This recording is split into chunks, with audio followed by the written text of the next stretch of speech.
Здравствуйте, дорогие друзья! Сегодня мы приготовим рулет мясной. Для этого нам понадобится 500 грамм фарша, 150 грамм белого пшеничного хлеба.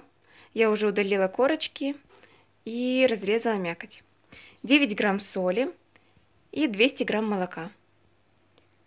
В фарш мы уже добавили соль, а хлеб заливаем молоком. Все перемешиваем. Хорошо перемешав фарш, можно пропустить его через мясорубку и добавить по вкусу перец. Но так как фарш уже готов, мы отправляем его на час в холодильнике, чтобы он был охлажденным.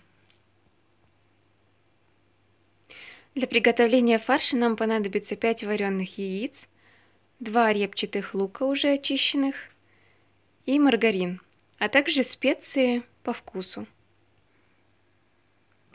Режем мелкими кубиками яйца.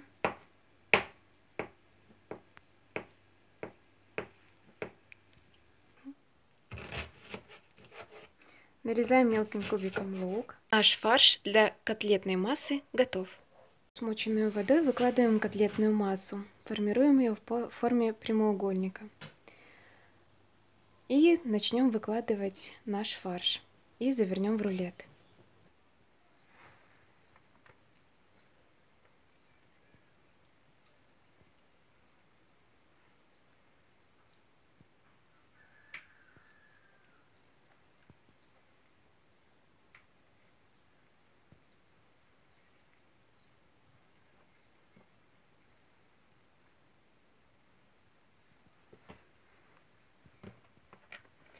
Выкладываем наш рулет на противень.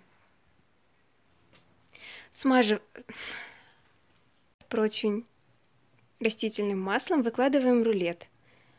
А сверху рулет обмазываем яйцом и посыпаем панировочными сухарями. Отправляем наш рулет в духовку на 30-40 минут. Наш мясной рулет готов. Приятного аппетита!